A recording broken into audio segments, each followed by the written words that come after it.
I'm Sen Michelson. I've been on and off in Second Life for 12 years, where I enjoy learning about coding and Blender. In real life, I enjoy training my horse and myself toward providing equine-assisted therapy in the near future. I document our journey on my website, senmichelson.com. Today, I'd like to introduce Dr. Kate Cooper.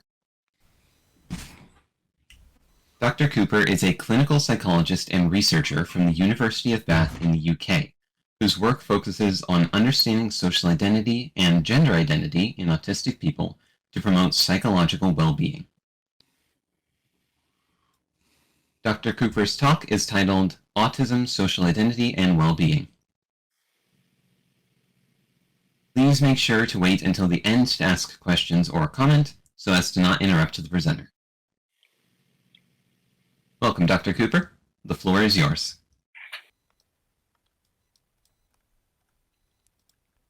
Thank you very much for having me, and it's really fun to be here.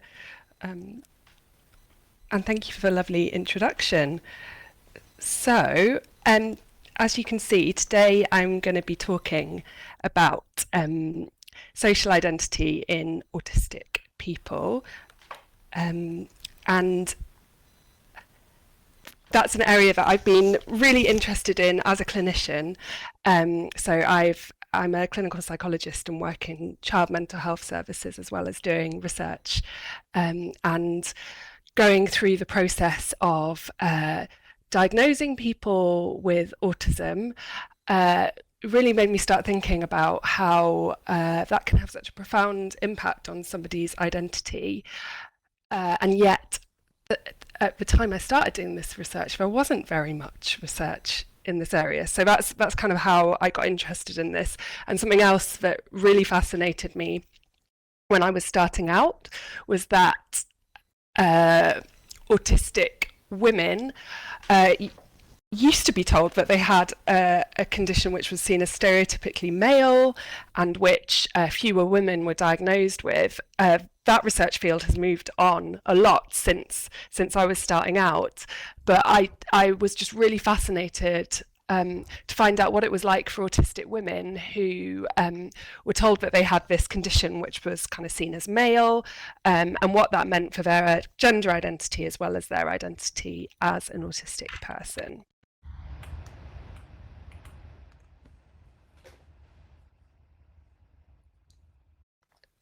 So I'm going to talk to you today about my own research mostly. There are lots of other people doing research in this area, so I hope it doesn't seem too egocentric, but I thought it might be nice just to tell you about some projects that I've been actively involved in. But before I do that, I'll start off by just introducing some of the theory in this area to you.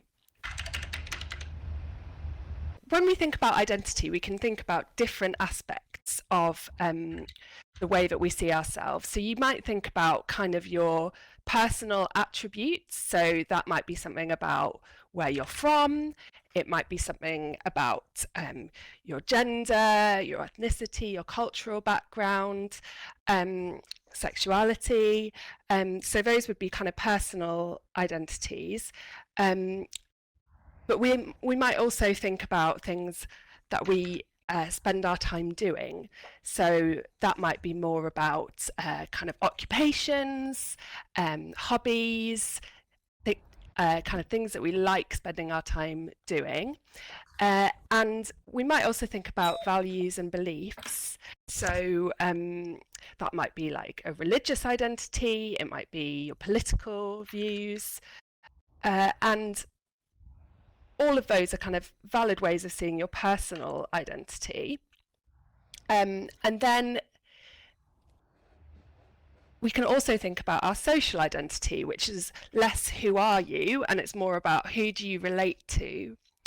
And I think it's really interesting, the kind of time that we're living in at the moment. There is such a focus on identity, and I think there are lots of spaces now where we're expected to really be able to kind of almost brand ourselves. People's kind of online lives or kind of social media profiles, there's more and more expectation that we're able to kind of put our flag in the sand and say, this is who I am. And I think there's a real beauty in that, but there can be challenges in that as well. And I think often there can be a focus on personal identity over and above social identity. So social identity is much more about belonging to groups. And of course, we can find ways to belong to those groups in person or online as well, and kind of really come together with people who are similar to us in ways that were not possible pre the internet. So you can kind of look at those same different categories that I just mentioned in relation to social identity and who we relate to. So if we go back to the top circle, we might think about personal attributes. So maybe we identify with people who are in the same gender group as us.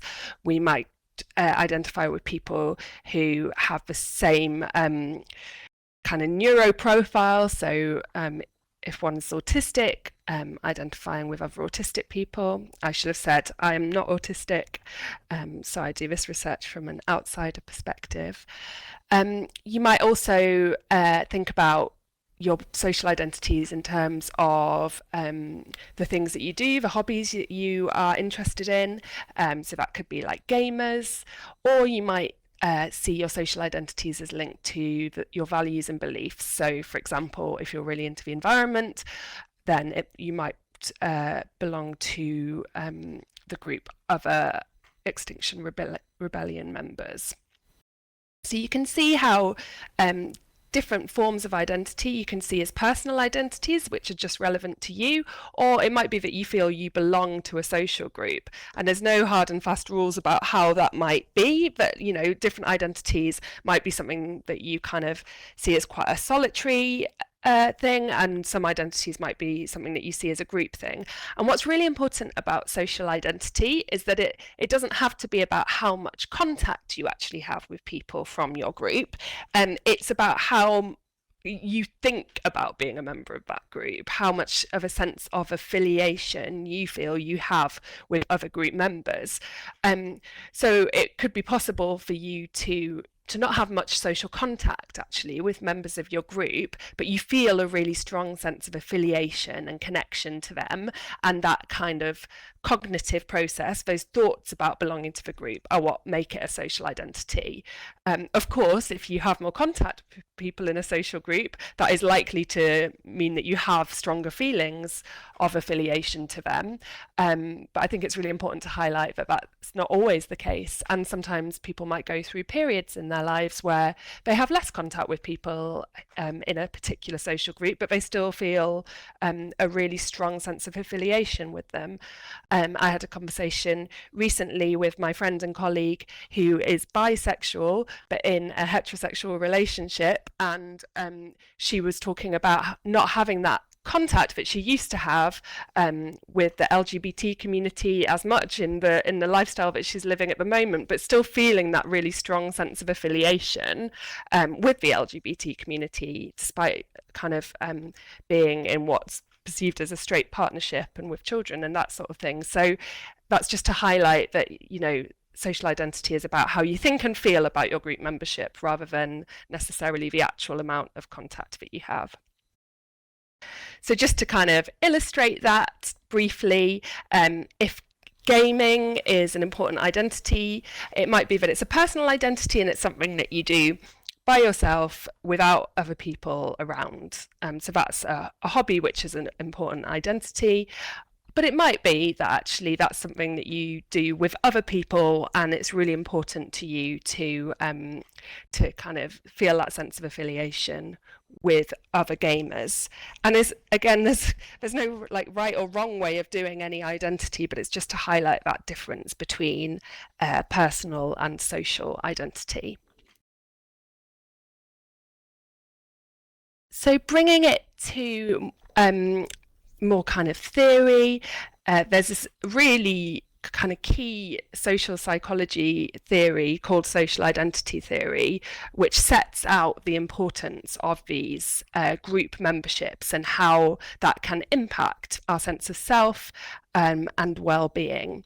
So social identity theory says that we, as humans, we have this drive to establish group membership, to see ourselves as belonging to groups, and to define ourselves and other people through that membership. And those sorts of processes happen from a really, really young age. So if any of you have ever spent any time with young children on a playground, you'll probably have seen that even 3 and 4-year-olds are looking out for children of the same gender as them, and will have a real preference a lot of the time for kids in the same gender group as them. And often will have quite a lot of what we call downward comparisons about children of another gender. So you'll get girls saying that they only want to hang out with other girls and that boys are disgusting. You will just get that definitely when you talk to 3 and 4-year-olds. Even in the world we're living in now, where there's so much more gender diversity, small children will often be the strongest enforcers of those kind of gender norms and binary. So we really have this strong propensity to notice different groups, to try and make sense of those from a really young age, and to see the positives in the group that we belong to, and sometimes, unfortunately, also the negatives in the groups that we don't belong to, which I think can less help. That's kind of healthy side of social identity. And a really central part of social identity theory is this idea that belonging to groups and feeling that sense of affiliation with other group members makes us feel good about ourselves, so enhances our self-esteem. And there are lots of reasons that that's thought to happen. So one is the feeling of social support from in-group members.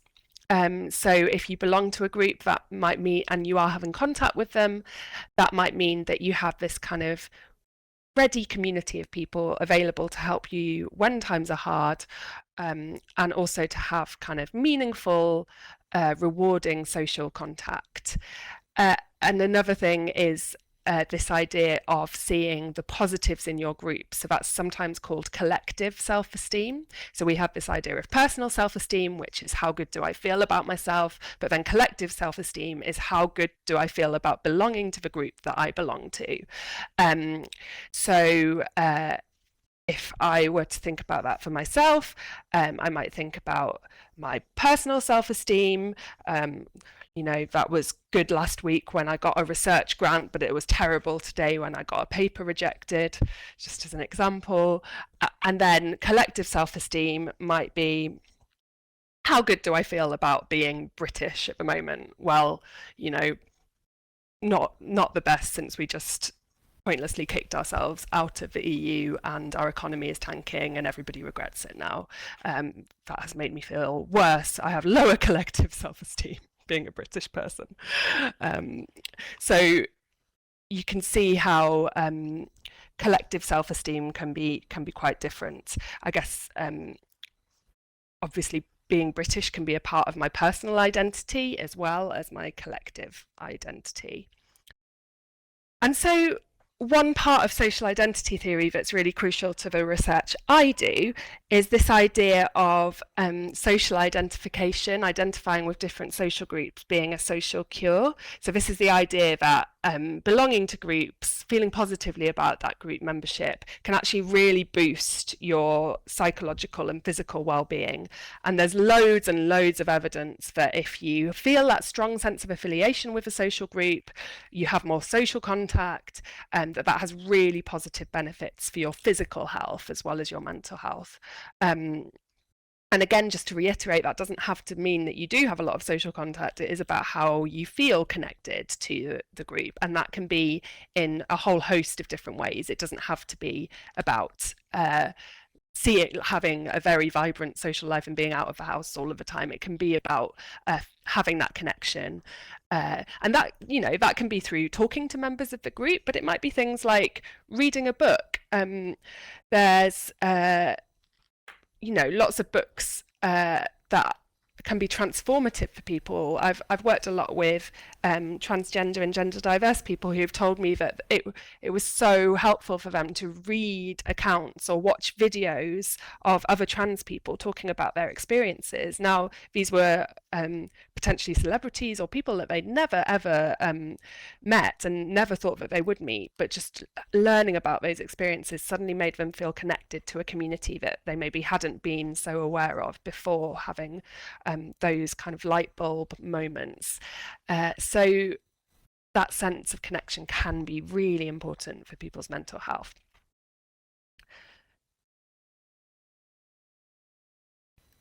So I became really interested in how this theory might apply to autistic people.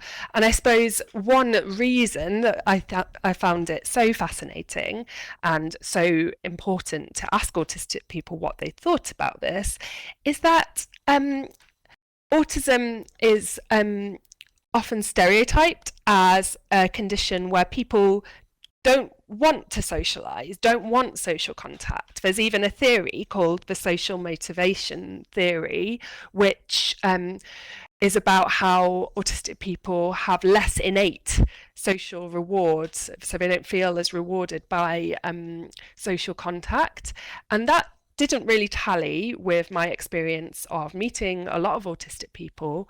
Of course, there's a kind of adage, once you've met one person with autism, you've met one person with autism, so you can't make assumptions. It's a really heterogeneous condition that affects different people in really, really different ways. And I have certainly met autistic people who tell me, actually, I am really happy at home.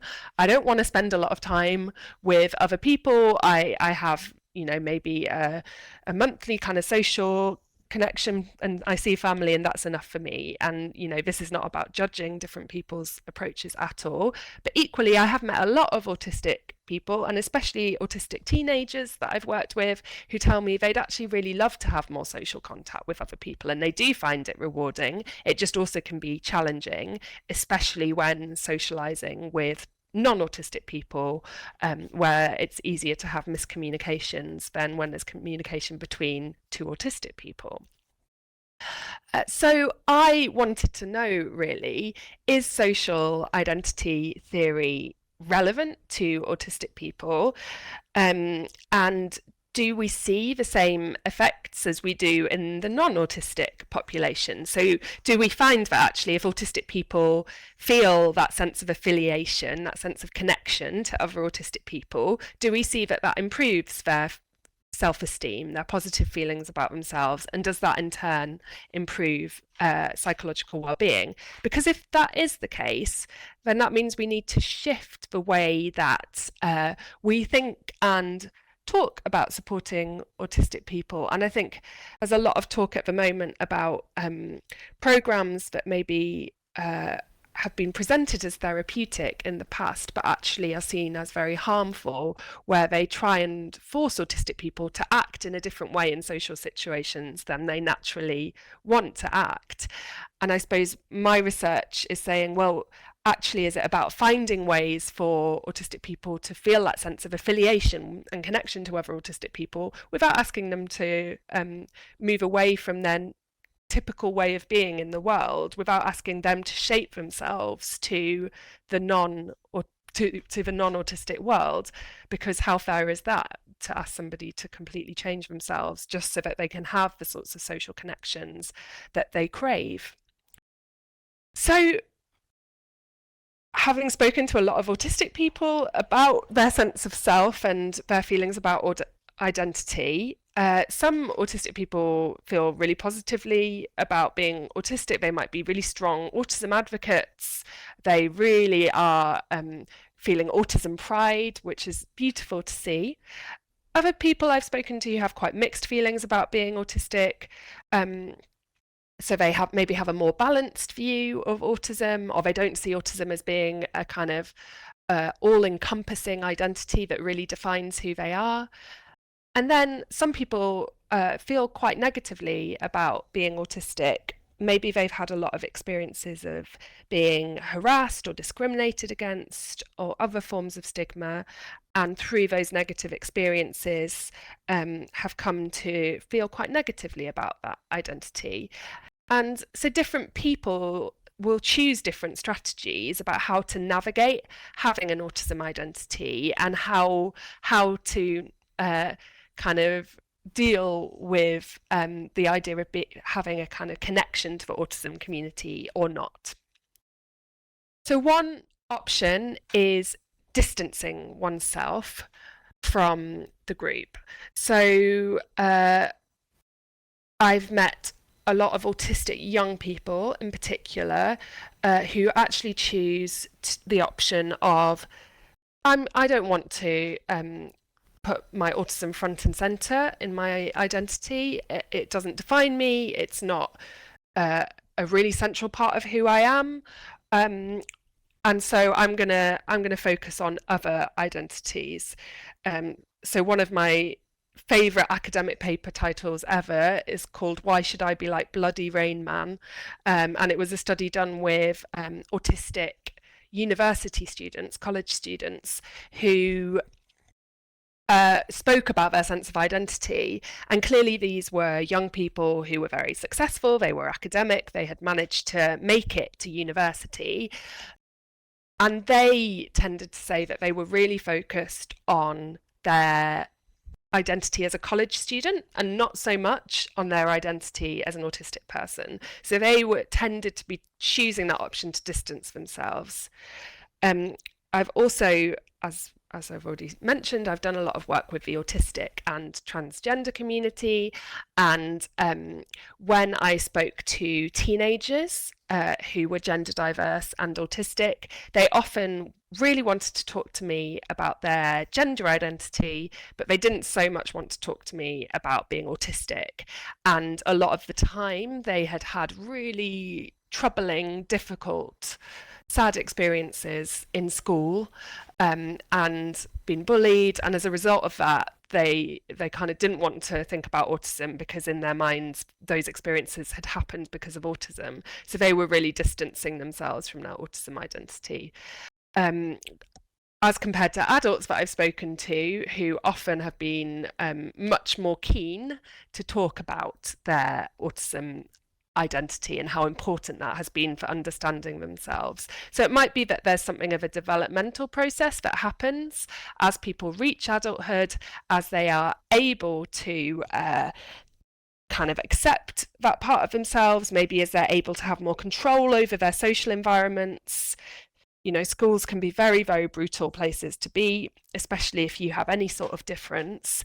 And so actually having choice over what you do next, where you go in terms of education or work or where you live in the world, can help people start to accept themselves.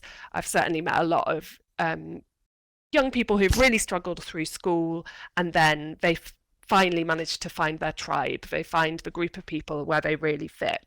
I remember speaking to one autistic young person who was non-binary, who had an awful time at school, but then went to art college. And at art college, they just totally fit in and everything kind of fell into place, and they were much happier once they got there. So that is the second option, is kind of finding pride in one's autism identity. Or it doesn't necessarily have to be pride as well. It might be more about feeling a kind of sense of balance about autism. I had a conversation with an autistic student that I supervised recently who told me that he was really trying to not see autism as an all-encompassing part of who he was, and really just focus on his own individual identity without kind of ascribing every single problem that he had to autism. He realized that he was seeing autism in a kind of overly negative way by seeing it as a all-encompassing identity. So that might be a way of having a more balanced identity. And then some people go for all-out autism pride. They see autism as a really central part of who they are. Sometimes you hear people talking about the superpowers that come with being autistic, or the real strengths that people have from from being autistic. And just to kind of illustrate what that might look in relation to autism social identity, this is a paper done by Catherine Crompton up in Edinburgh, and this was a kind of interview-based study where she asked people, what is it like for you as an autistic person to hang out with other autistic people as compared to non-autistic or neurotypical people? And I love the quote there, which is the title of the paper. So it's, I never realised everybody felt as happy as I do when I'm around autistic people. So there was this sense from participants that actually communicating with non-autistic people could be really hard work, and could lead to lots of misunderstandings and miscommunications. But then there was a kind of ease in social interaction from when an autistic person was hanging out with another autistic person. So I think that kind of social connection and having access to the autism community can be a really important way of developing a sense of pride in one's autism identity, or finding balance in one's autism identity. But the distancing yourself option is something that works for some people, depending on their circumstances and what else is going on for them. So I'm not suggesting there's only one way to kind of have identities. It's not for me to say. So just to give you a bit more of a sense of what we measure when we are asking people about their autism social identity, this is some examples from the Autism Social Identity Questionnaire, which I use a lot in my research and which I'm going to talk to you about in a minute. So there are different items which tap into different parts of autism social identity. So it's what we call a multi-dimensional measure. There are lots of different facets of social identity. And so this measure could be used for all sorts of social identities. So it could be, I am similar to the average British person, or I'm similar to the average woman. But in this case, we're asking about autistic identity. So you can see there that the items are things like, I'm similar to the average autistic person. So that's tapping into how homogenous or similar do you think autistic people are to one another. I feel a bond with autistic people. So how much solidarity or kind of sense of affiliation do you feel to other autistic people? How connected do you feel to that group? I'm glad to be an autistic person, so that's tapping into how satisfied you are to have that identity. And being autistic is an important part of how I see myself, so how central is being autistic to you? So like I mentioned that student a minute ago, he was seeing autism as a very central identity, but was hoping to kind of prioritise other identities as alongside that central identity. So now in the second half of the talk, I'm going to take you through some research that I have done in this area, and I'll aim to finish up in kind of 10 or 15 minutes, so we've got lots of time for questions. So I think I'm meant to talk for 40 minutes, so I will try and do that. So the first study I'm going to talk to you about is the first one that I did, where I really wanted to find out, okay, can we apply social identity theory to autistic people? Does this theory really hold? And it was the first time that anybody had kind of used this measure with autistic people. So I used the questionnaire of autism social identity, which I just showed you some items from. And then I also had a second measure, which was about collective self-esteem. So that is, how positively do people feel about belonging to the group autistic people? And then I also had some measures linked to well-being. So I had a questionnaire about self-esteem, a questionnaire about anxiety, and a questionnaire about depression. And I was very lucky that 272 autistic people very kindly gave up their time to complete all of those questionnaires online. And I won't take you through all of the demographics, but they were mostly British. There was a high proportion of autistic women who took part, as we often find on online surveys, and also a very high rate of gender diversity. So there were lots of trans, non-binary participants who took part in the study as well. So once I had that data, once all the participants had filled out those questionnaires, we looked at whether we found those expected relationships between social identity, collective self-esteem, and psychological well-being. And this might look a bit small, but what we found was we had exactly the pattern that we would expect. So we found that having a strong sense of autism social identity contributed to having better personal self-esteem, so long as you saw the group autistic people positively. So you can see that there's that kind of triangle relationship from autism, social identity, to collective self-esteem, to personal self-esteem. So basically, having a strong and positive sense of being autistic, belonging to the group autistic people, meant that people felt better about themselves personally. And then if people felt better about themselves personally, then they had lower anxiety and lower depression. So we really found that kind of idea of the social cure, the idea that having a strong social identity can have positive impacts on one's well-being, held for autistic people. So that starts to challenge those ideas that autistic people have low social motivation or don't have those benefits from social interactions that non-autistic people have, which I think is a really important message. So having established that social identity theory is really relevant to autistic people, I then wanted to look at the relationships between social identity and actually social anxiety in autistic young people. So this was a project that I did much more recently, where I was asking young adults to fill out some similar measures to the ones that I just told you, so similar questionnaires. Now, the reason that I wanted to look at social anxiety in particular was that we know that young people in general have high rates of social anxiety. So that's where you feel very anxious about being in social situations. In social situations, it might be quite hard to really take in what somebody else is saying, how they're reacting to you, because you're really focused on yourself. You're really trying to perform at your best. You might be super worried about what you're saying and how it comes across. And so you become much more focused on your own experience rather than focusing on your conversational partner.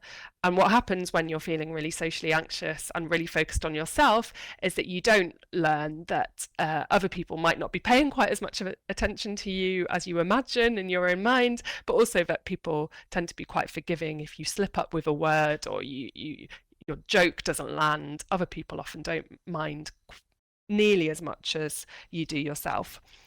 So that kind of real self-focus of attention stops you from kind of getting out of that anxiety cycle. It keeps you stuck in this pattern of focusing on yourself rather than being able to enjoy social interactions. So that is just very common in adolescence. I'm sure we can all remember times where we did something embarrassing when we were teenagers or more recently, and it just wouldn't leave our heads. We just couldn't get rid of the memory of that moment, and it just made us cringe and squirm for weeks afterwards.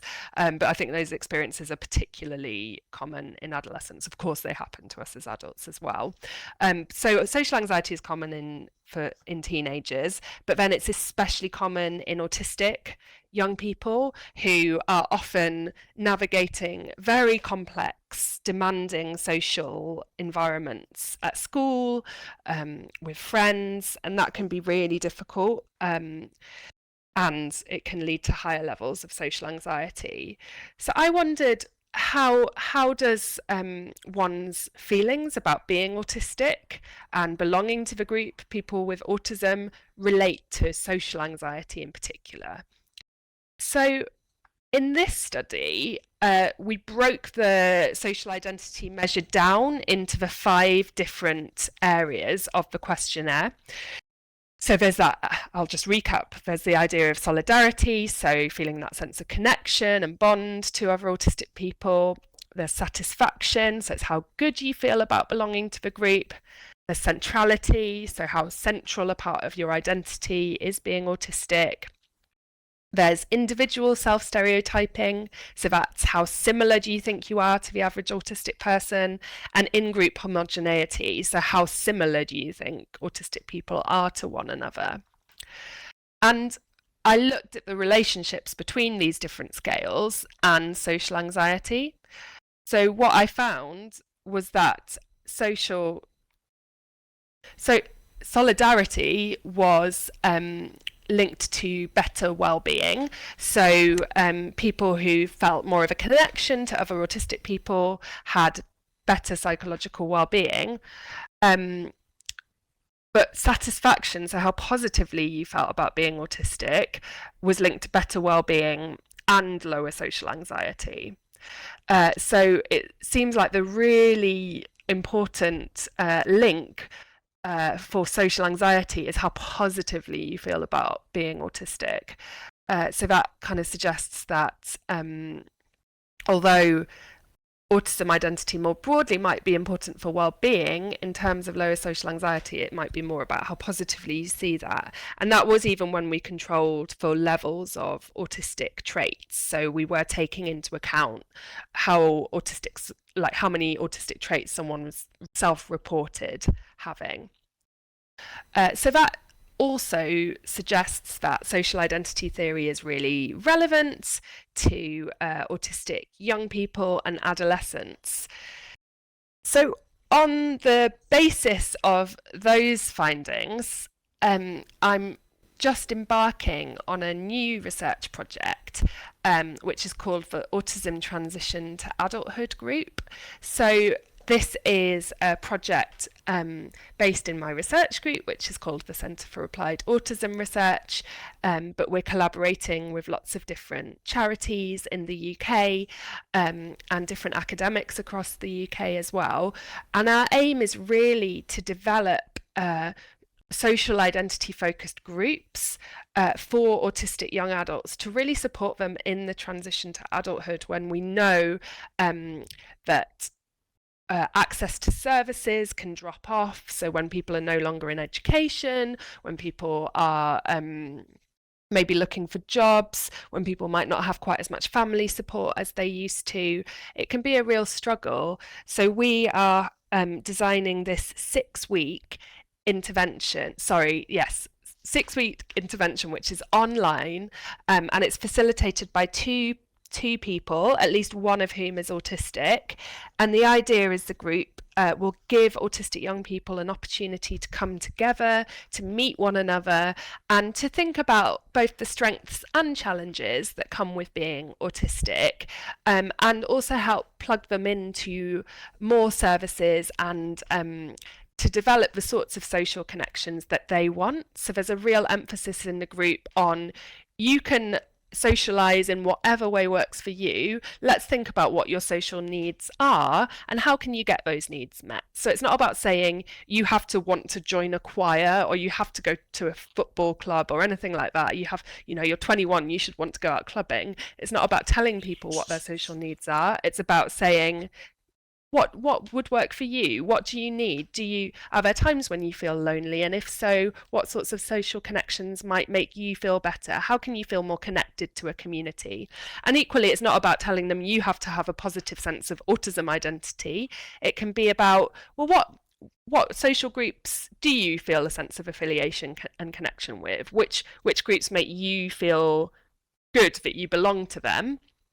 And do you have enough connection with them? Are there things you need to do? Do you want to connect with the community by watching more YouTube videos by people in the community, or reading books, or finding them out in real life or online?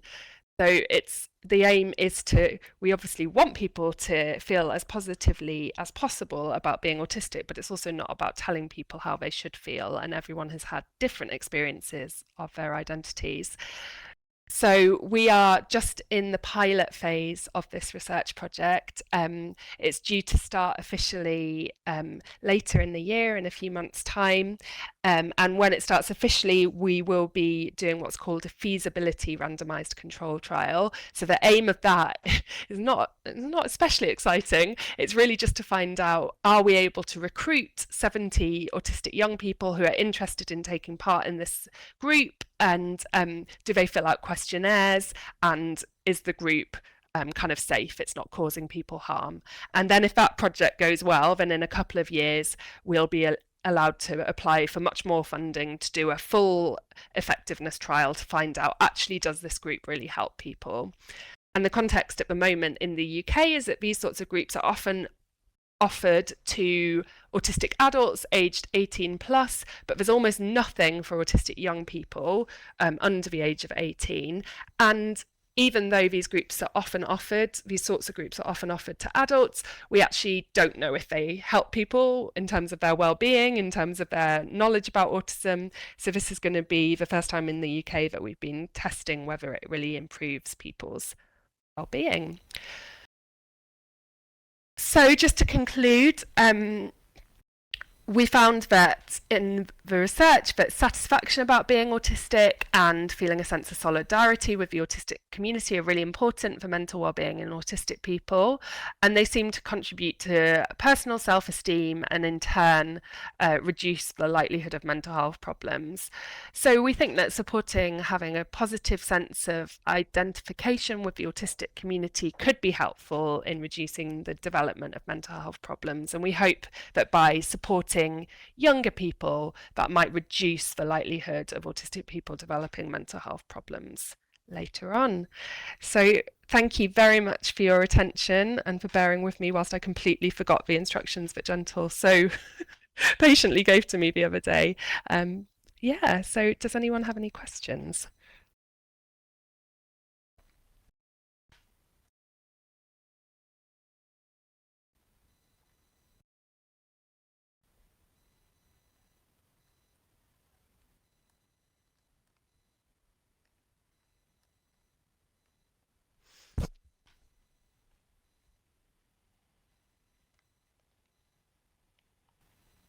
Okay, a lot of questions. I will read the first. Wisdom Seeker says, I have a 20-year-old autistic grandson, and I'm very aware that autism is a very broad term for so many different forms and ranges of neurodiversity. Did you accept anyone who self-identified as autistic, or only those officially diagnosed?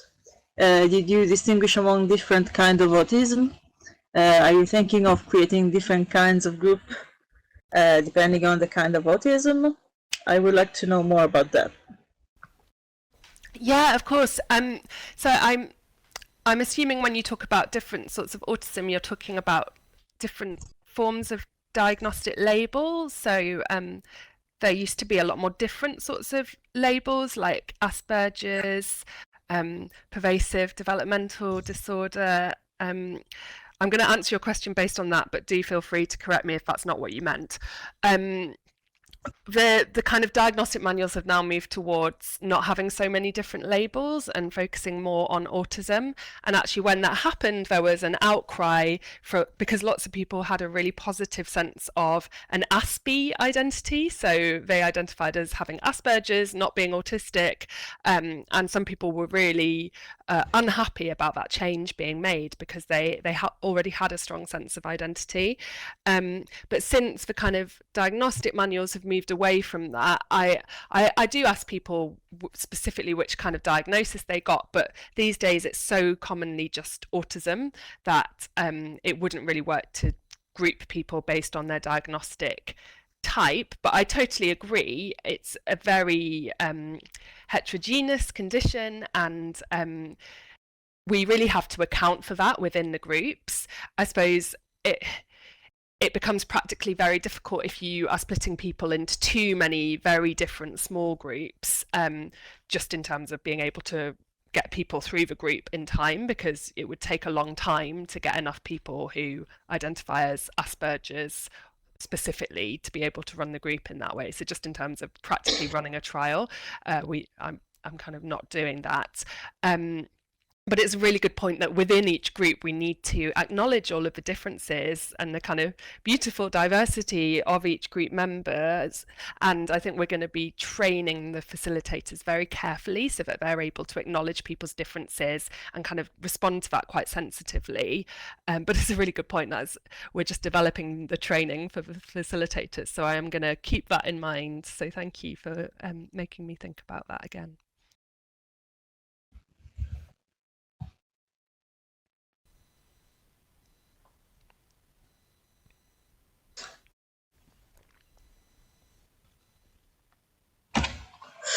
Okay, so we have another question from Nook. Says, social identification is tricky. It can be a chicken and egg situation, or writing a textbook before the field. Once a category box exists, it affects all subsequent references, whether you want it or not. Does the box shape its contents? Do the contents shape the box? Do they continuously reshape each other? Which comes first, and does coming first give that element of problematic edge? I would imagine that people who know they are autistic and people who don't yet know they are autistic process social identification differently. So how would you study this, since the very act of identification only suggests recognition of a pre-existing category? How can you stop the chicken from referencing the egg, and vice versa, in order to derive clean data? That's a really interesting question. And yeah, there's a lot that I could say about that. I suppose one thing to say is that diagnostic labels, by definition, are made up by humans to try and represent patterns of behaviour which commonly co-occur with one another.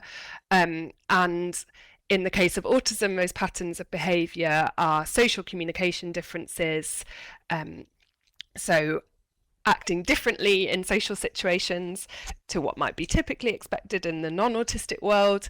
And then the other part is about restricted and repetitive behaviours, so having very specific interests, liking routine, not liking change, that sort of thing. So these patterns of behaviour are seen to commonly come together, and if they do come together, then someone can meet the criteria for autism. But what we've seen, at least in the UK and I think internationally, over the last 20 years, there's a huge increase in diagnoses of autism.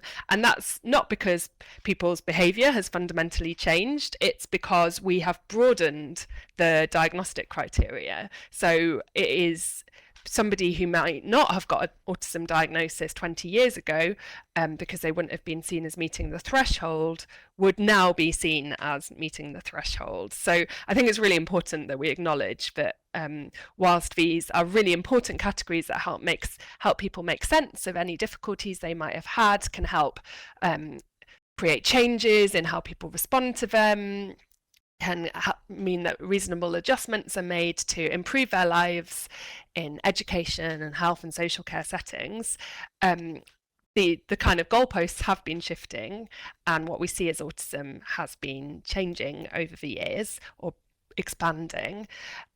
So I think my answer really is that we can't get clean data, because this is about how someone self-identifies. And I think I realised I missed a part of the earlier question as well about self-identification. I think there's a really interesting cultural shift happening at the moment where there is far more acceptance of people self-identifying. And I think when I came into this research area, a lot of clinicians were quite worried about the idea of people self-identifying as autistic. And if you tried to submit a paper to a journal with participants who self-identified, then it probably wouldn't get published, because the editor would say to you, well, this isn't a proper, clean sample of autistic people who have taken part in this research. Whereas these days, there's an acknowledgement that actually someone's self-identity is really important.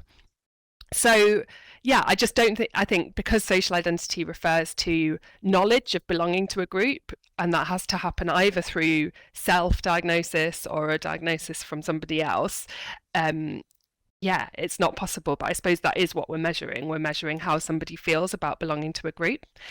The last thing I want to say, because it is a really interesting question, is that I think there is kind of a desire to move towards support systems which are based on people's needs and describing someone's individual needs, rather than needing to use a diagnostic label for them to be able to get the support that's needed. And I do wonder every so often about how we could make these groups accessible to young people who just are having social difficulties more broadly, and whether there really would be value in bringing together, say, autistic young people with those with quite severe social anxiety, for example, that actually they might have some shared experiences, but also some different experiences that might be useful for one another. But for the kind of specifically social identity approach, it is important that the group members kind of have that sense of a solid shared identity. And I think because of where we're culturally at the moment in terms of understanding diagnoses and how that relates to social group membership, I'm not sure we're quite there, but I do hope we move more in that direction of moving away from just focusing so much on the label and less on somebody's individual experience.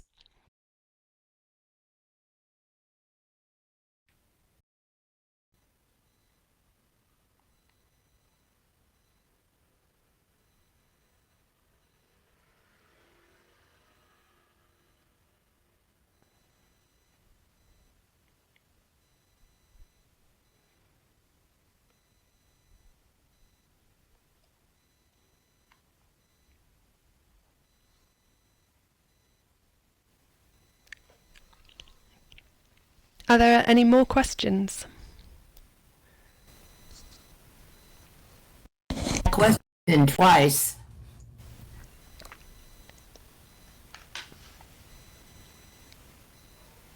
Have you found any correlation between autism and non-binary or transgender identity? That is it higher in this group than in the population at large? Yeah, great question. So yeah, autistic people are much more likely to identify as transgender or non-binary compared to the general population. That's true, and that as well as seeing kind of higher rates of gender diversity in autistic people in the general population, we also find that a lot more autistic people are accessing transgender healthcare.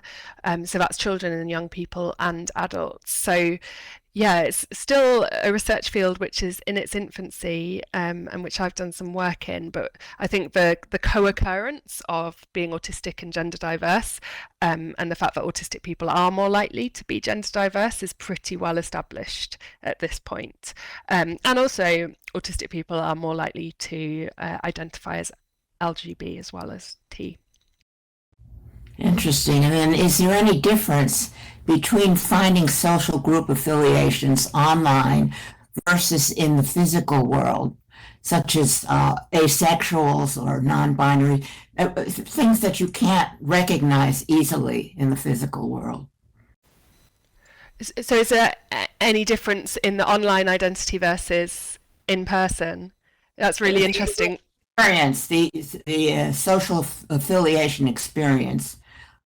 Yeah, no, but that's a really interesting question, because actually lots of trans and non-binary and gender questioning people will start to explore their gender identity online, where it's possible to present themselves in whatever way they want to, as I'm sure lots of you here are aware.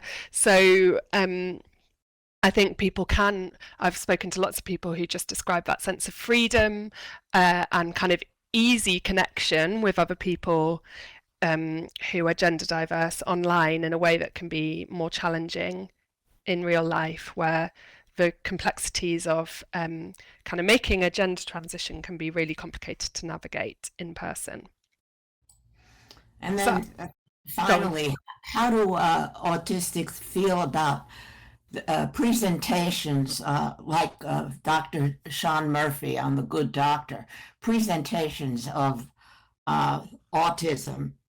That isn't the only one. There have been a number of programs recently. One whole series on autistics looking for romantic relationships and the kind of help they get. Is that generally perceived of as a positive move by autistics, or something that they don't like?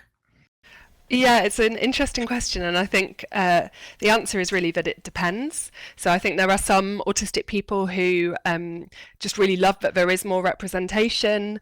There are others I've spoken to who tell me that, you know, some of the representations in the media can be quite stereotypical and potentially even harmful. So I think it depends from program to program, and it depends on the individual and how much they feel that kind of sense of connection to the people shown on TV. And, you know, if it's a reality TV show, what sorts of choices the producers make, how respectful they are towards the people who take part in the TV show. So yeah, I think it really varies.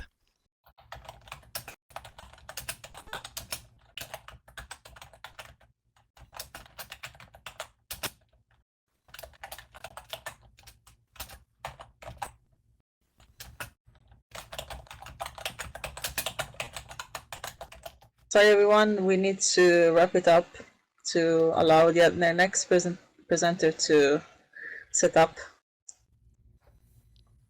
But thank you, everyone. Could you write your email in the chat box, Dr. K. Cooper, Of so course. people can reach out to you. Thank you. No problem. Thanks all.